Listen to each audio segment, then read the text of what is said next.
এই যে কত মানুষ আমাদের মাঝ থেকে চলে যাইতেছে, অল্প কিছুদিনের ব্যবধানে এত ব্যাপক পরিমাণে মানুষ আমাদের মাঝ থেকে হারিয়ে গেছে যা কল্পনার বাহিরে। আমাদের কাছাকাছি খোঁজ করে দেখবেন অনেককে হারিয়ে ফেলেছি, এভাবে তো সব জায়গায় এরকমের কি গোটা বাংলাদেশ এবং গোটা পৃথিবীতে প্রতিনিয়ত মানুষ আল্লাহ ডাকে সাড়া দিয়ে চলে যাচ্ছে। আল্লাহ আবার নতুন মানুষদেরকে দুনিয়ায় পাঠাইতেছে। আমরাও এই স্রোতধারায় একদিন চলে যাব, আমাদের পরবর্তী প্রজন্ম চলে আসবে। মৃত্যু সুনিশ্চিত, সব থেকে চিরন্তন সত্য কথা। এটাকে কোনো মুসলমান তো দূরের কথা, ইহুদি, খ্রিস্টান, বৌদ্ধ, নাসারা, হিন্দু কেউই অস্বীকার করে না, করার কোনো সুযোগ নাই। কারণ চোখের সামনে প্রতিনিয়ত আমাদের সামনে থেকে আমাদের প্রিয়জন, আপনজন হারিয়ে ফেলতেছি। রাসূল পাক সাল্লাল্লাহু আলাইহি ওয়াসাল্লাম সাহাবাদেরকে নিয়ে একটা মজলিসে বসা।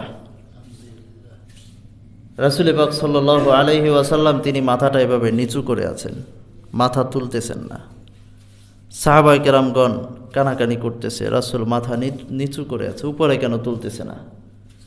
কিছুক্ষণ পর রাসূল পাক সাল্লাল্লাহু আলাইহি ওয়াসাল্লাম মাথাটা উঁচু করলেন। সাহাবায়ে কেরামগণ সবাই খুব মনোযোগের সাথে রাসূলের দিকে তাকিয়ে আছে।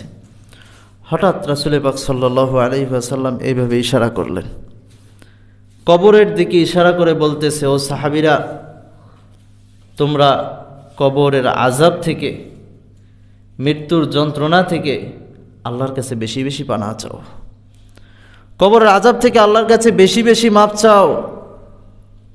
কারণ এই কবর প্রতিদিন ডেকে ডেকে বলে, আনা বাইতুল ওয়াহদা, আমি একাকিত্বের ঘর, আনা বাইতুল গুরবা, আমি অচেনা অপরিচিত ঘর, আনা বাইতুদ দুদ, আমি পোকামাকড়ের ঘর, আনা বাইতুত তুরাব, আমি মাটির ঘর।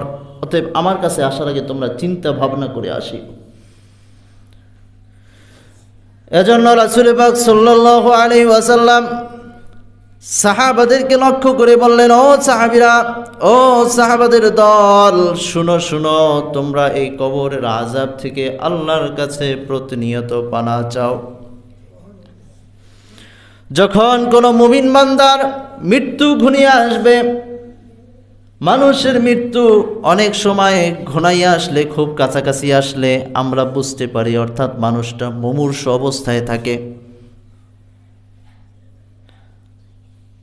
যখন মানুষের মৃত্যু দ্বার প্রান্তে চলে আসে, রাসূল পাক সাল্লাল্লাহু আলাইহি ওয়াসাল্লাম বলেন, যদি কোনো মুমিন বান্দার মৃত্যু নিকটবর্তী হয়, আল্লাহ পাক রব্বুল আলামিনের পক্ষ থেকে মালাকুল মাউত হাজার হাজার ফেরেশতা নিয়ে ওই মৃত্যু ঘটানোর জন্য সুন্দর সুন্দর আকৃতির ফেরেশতারা সুসজ্জিত হয়ে হাজার হাজার ফেরেশতাদের দল ওই মৃত্যু ব্যক্তির সামনে আসে। ওই মুমূর্ষ ব্যক্তির সামনে এসে দুই পাশে সারিবদ্ধভাবে বসে যায়। ওই ব্যক্তিটা যখন চক্ষু খুলে তাকিয়ে দেখে, ওনার দৃষ্টি যত দূরে যায় তত দূর পর্যন্ত দুই সারিতে সুন্দর আকৃতির ফেরেশতারা বসে আছে। আহলান সাহলান বলে ওই ব্যক্তিকে স্বাগত জানায়। মালাকুল মাউত মুমিন বান্দার যখন জান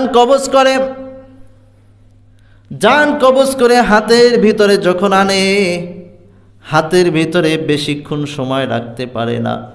অন্যান্য ফেরেশতারা কারাকারি লাগিয়ে দেয়, কার আগে কে এই আত্মাটা আল্লাহর কাছে পৌঁছে দিবে। জোরে বলেন সুবহানাল্লাহ।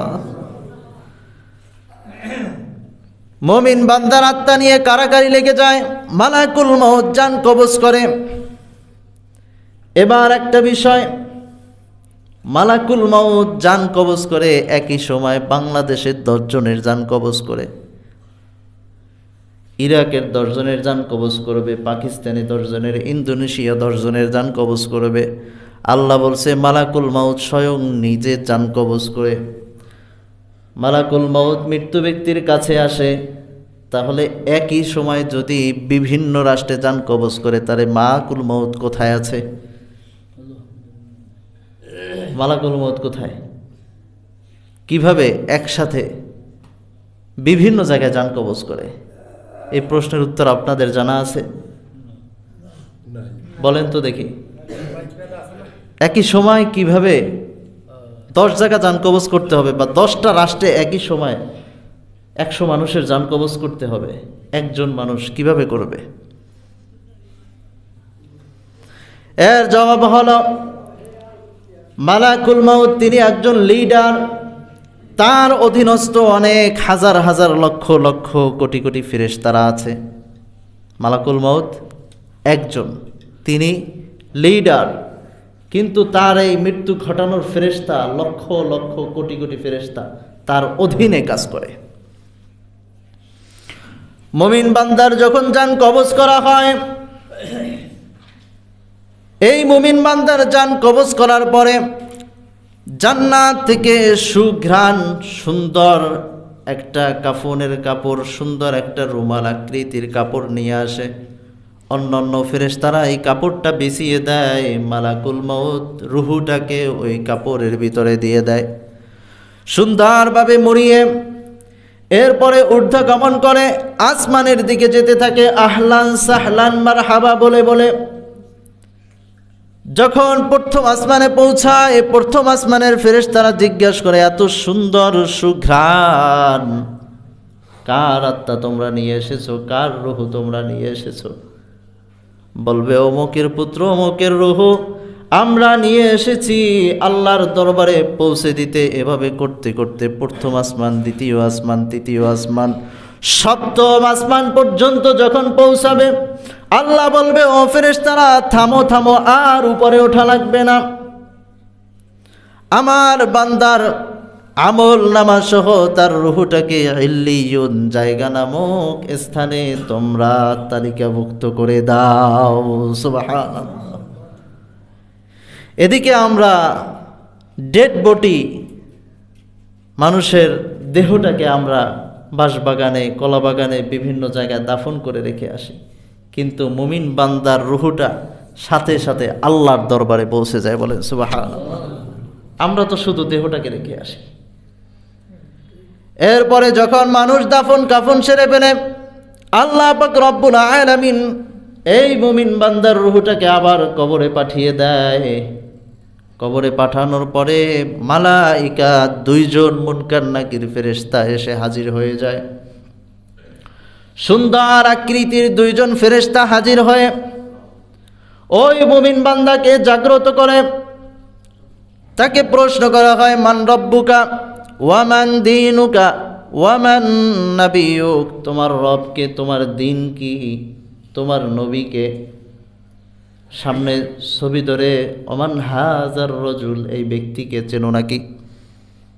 রাসূল পাক সাল্লাল্লাহু আলাইহি ওয়াসাল্লামের ছবি সামনে ধরে জিজ্ঞেস করে, এই ব্যক্তিকে তুমি চেনো নাকি?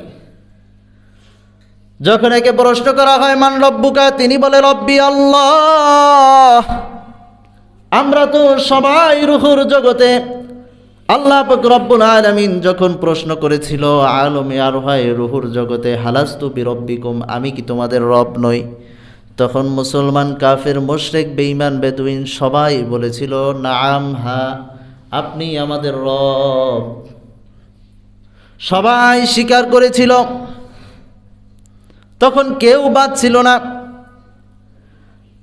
এবার ফেরেশতারা জিজ্ঞেস করলে ওই মুমিন বান্দা বলবে, রব্বি আল্লাহ, আমাদের রব হলো, আমার রব হলো আল্লাহ। ওমান দীনুকা, তোমার দিন কি? মুমিন বান্দা বলবে, আমার দিন হলো ইসলাম।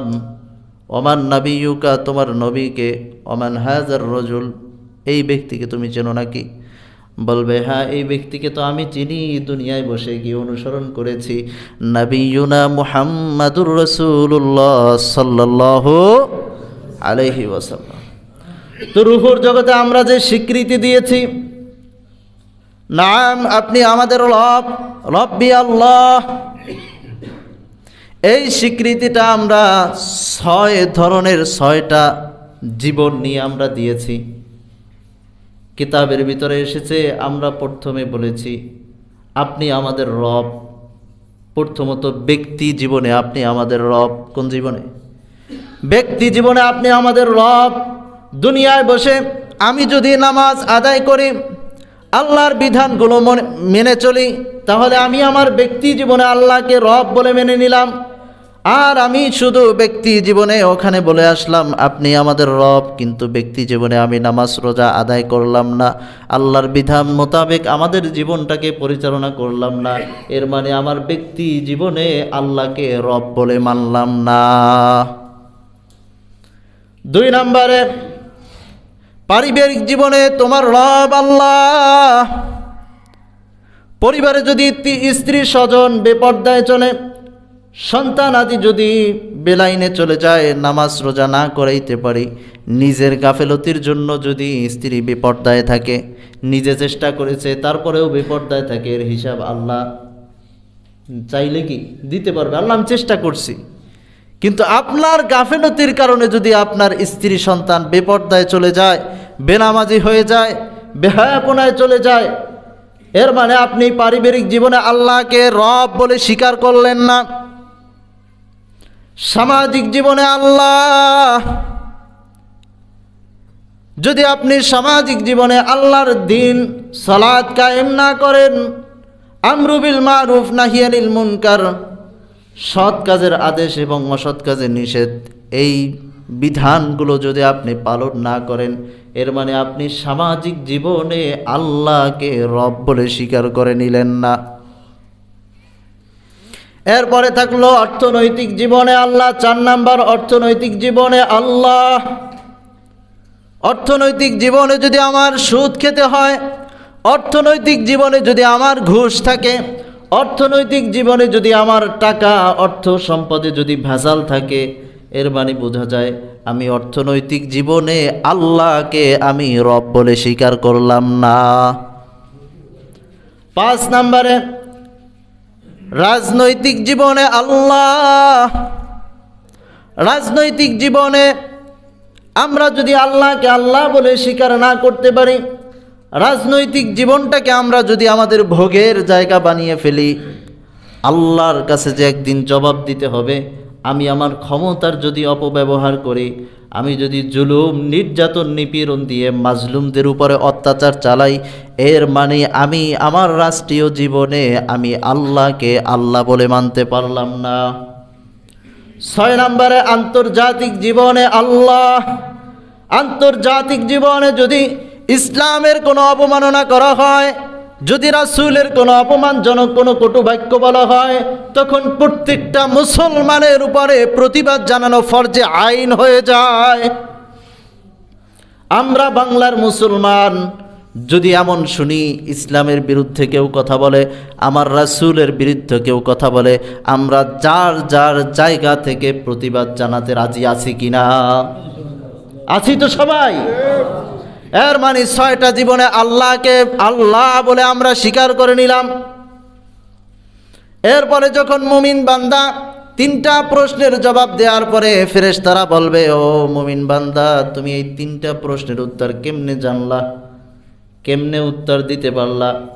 মুমিন বান্দা বলবে, দুনিয়ায় বসে আল্লাহর বিধান মেনে চলেছি, নামাজ পড়েছি, কোরআন পড়েছি, নিজে না পড়তে পারলেও যারা কোরআন পড়ে তাদের কাছে গিয়েছি, বিভিন্ন মাহফিলে গেলে, তাফসীরুল মাহফিলে গেলে, বিভিন্ন মজলিসে গিয়ে দিন শেখার চেষ্টা করেছি, কোরআন পড়ার চেষ্টা করেছি, রাসূলকে মানার চেষ্টা করেছি, যার বরকতে আল্লাহ পাক রব্বুল আলামিন আমাকে এই প্রশ্নের উত্তর দেওয়ার সুযোগ করে দিয়েছে। আল্লাহ তাআলা ফেরেশতাদেরকে ডাক দিয়ে বলবে, ও ফেরেশতারা থাম।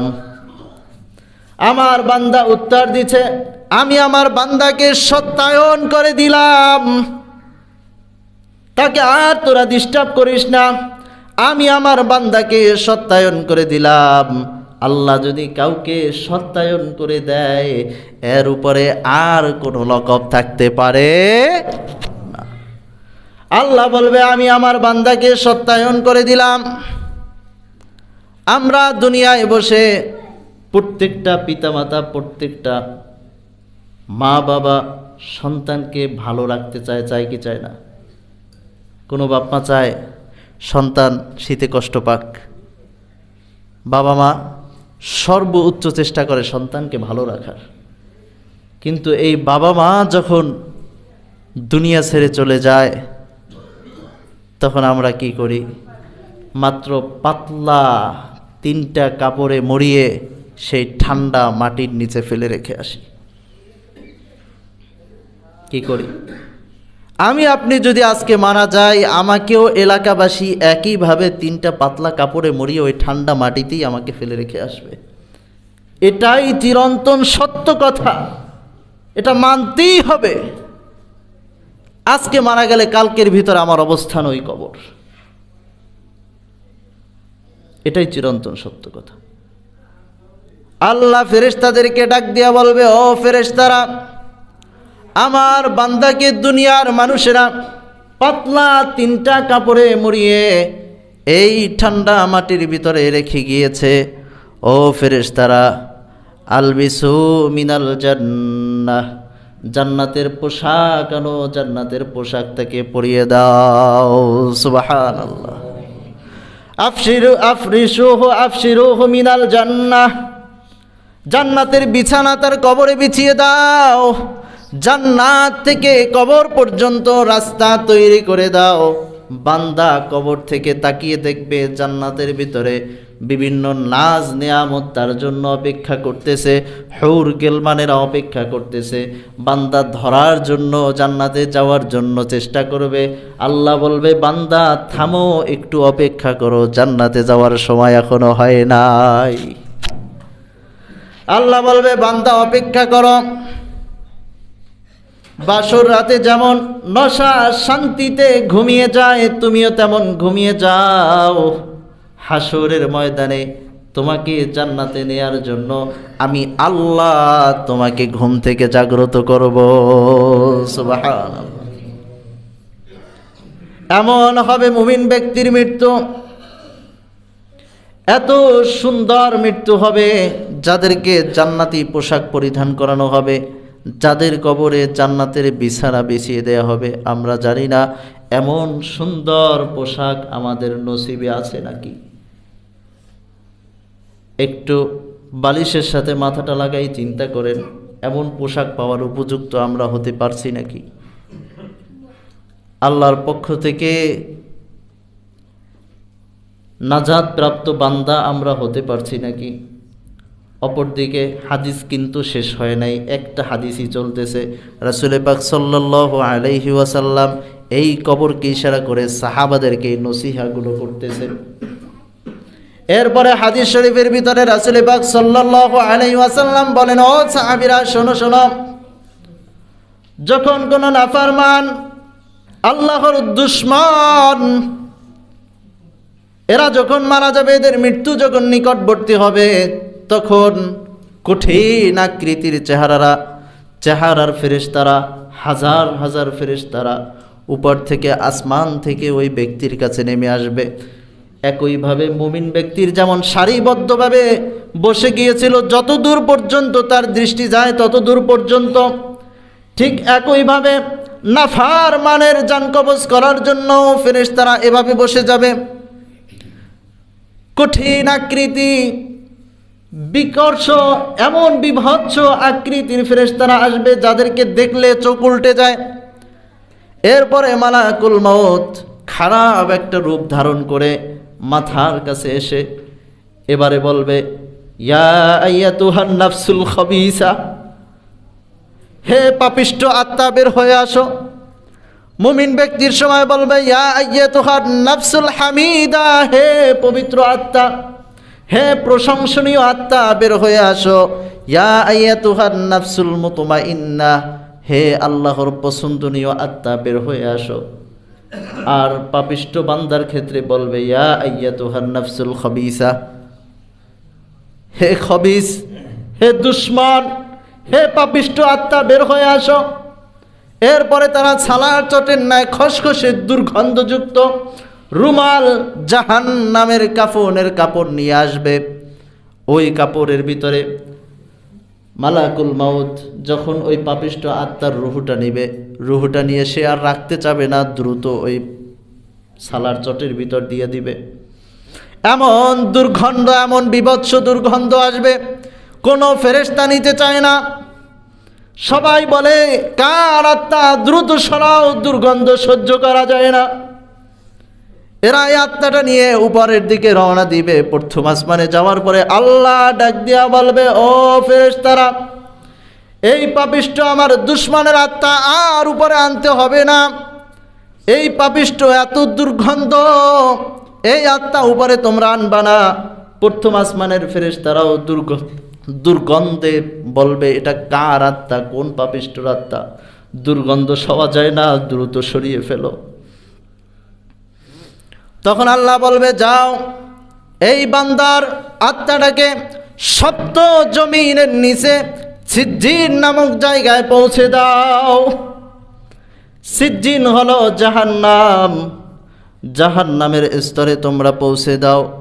এরপরে ওনার রুহটাকে যখন কবরে দেয়া হবে, কবরে দেওয়ার পরে কঠিন আকৃতির দুইজন মুনকার নাকির ফেরেশতা আসবে, এসে বলবে, মান রব্বুকা। ওই ব্যক্তি বলবে, হা হা লা আদরি, আমি কিছু জানি না।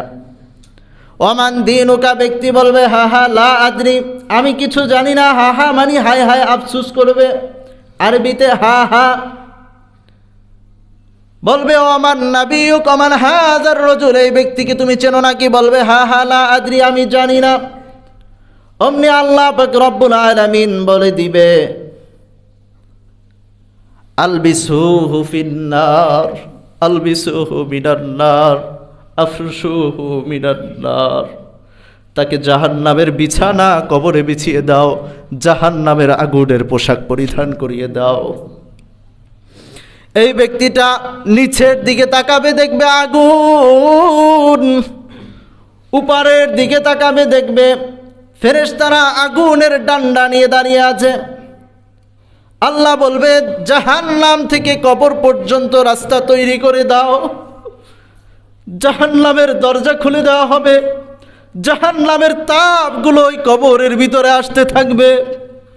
নিচে আগুন, উপরে আগুন, ডান্ডা বাড়ির আঘাত, এমন ভাবে তাকে শাস্তি দেয়া হবে। আর বলবে, এভাবেই তুমি আযাব ভোগ করতে থাকো। নিজের পরবর্তী অবস্থান জাহান্নামের আগুন স্বচক্ষে দেখতে থাকবে। এই থাকবে পাপিষ্ঠ বান্দা। এবার বলেন তো দেখি, আমরা পাপিষ্ঠ হতে চাই নাকি নেককার হতে চাই? হাসরের ময়দানে আল্লাহ পাক রব্বুল আলামিন যখন হিসাবের খাতাটা হাতে দিয়ে বলবে, ইকরা কিতাবাক কাফা বিনাফসিকাল ইয়াওমা আলাইকা হাসিবা, নাও তোমার আমলনামা এবার পড়ো। পড়ো, কি করেছো দুনিয়াতে, নিজে নিজে পড়তে থাকো। আমলের খাতার দিকে তাকিয়ে দেখবে, হায় হায়, ছোট বড় যা কাজ করেছি বিন্দু পরিমাণে কোনো ছাড় দেওয়া হয় নাই। সব থেকে ছোট থেকে কনিষ্ঠ খারাপ কাজ, নেকির কাজ সব এখানে লেখা। তখন মানুষেরা হায় হুতাশ করতে থাকবে। অতএব প্রিয় ভাইরা আমার, বন্ধুরা আমার, চক্ষু যদি বুঝে যায় আর কোনো কান্নাকাটি করে লাভ হবে না। সময় থাকতে সময়কে কাজে লাগান, সময় থাকতে আল্লাহর নেক বান্দা হয়ে ওঠেন। আপনার রুহু কবজ করার জন্য সুন্দর আকৃতির যেন হাজার হাজার ফেরেশতারা স্বাগত জানাতে আসে। এমন যেন না হয় দুর্গন্ধে কোনো ফেরেশতা আপনার রুহু নিতে চায় না, জাহান্নাম ছাড়া কোনো উপায় থাকবে না। অতএব প্রিয় ভাইরা আমার, বন্ধুরা আমার, হাত জোড়ে করে বলতেছি, আল্লাহর বিধান মেনে চলেন, গুনাহের কাজ ছেড়ে দেন, 5 ওয়াক্ত নামাজকে আজীবনের জন্য, যতক্ষণ পর্যন্ত নিঃশ্বাস চলবে ততক্ষণের জন্য নামাজকে আঁকড়ে ধরেন। পারবো তো আমরা? পারবো ইনশাআল্লাহ। কে কে পারবো একটু হাত তুলে দেখাই আল্লাহকে। আল্লাহ আমাদের 5 ওয়াক্ত নামাজ জামাতের সাথে আদায় করার তৌফিক দান করুক। সকলে পড়েন আমিন। আল্লাহ তাআলা আমাদেরকে তৌফিক দান করুক, অতীতের গুনাহ খাতাগুলো মাফ করে দেখ, বাকি জিন্দেগি আল্লাহর সন্তুষ্টির উপরে পরিচালনা করার তৌফিক দান করুক। সকলে পড়েন আমিন। বিশেষ করে রজব মাস শুরু হয়েছে, রজব মাসের আজকে প্রথম জুমা। এই রজব এবং শাবান মাস, এই 2 মাস রাসূল পাক সাল্লাল্লাহু আলাইহি ওয়াসাল্লাম নফল ইবাদত বন্দেগী বেশি করতেন এবং একটা দোয়া পাঠ করতেন, আল্লাহুম্মা বারিক লানা ফি রজাবা ওয়া শাবান ওয়া বাল্লিগনা রমাদান। এই দোয়াটা আপনারাও বেশি বেশি পাঠ করবেন যে আল্লাহ রজব শাবানে বরকত দাও এবং আমাদেরকে রমজান পর্যন্ত পৌঁছে দাও। আমাদেরকে যেন রমজানের আগে না নিয়ে যাওয়া হয়, আল্লাহ যেন আমাদেরকে রমজানের আগে মৃত্যু না ঘটান, আমরা যেন রমজান পর্যন্ত রমজানের বরকত, রমজানের নাজাত, মাগফিরাত, রহমাত এগুলো যেন উপভোগ করতে পারি, গুনাহ ঝরাইতে পারি, সেই সুযোগটুকু যেন আল্লাহ তাআলা আমাদেরকে দান করেন। এই জন্য এই দোয়াটা বেশি বেশি পাঠ করবেন। আল্লাহ তাআলা আমাদেরকে রমজান পর্যন্ত হায়াতকে দীর্ঘায়িত করে দেখ পড়েন আমিন। ওয়া আখির দাওয়ানা আলহামদুলিল্লাহি রাব্বিল আলামিন। আসসালামু আলাইকুম ওয়া রাহমাতুল্লাহি ওয়া বারাকাতুহু।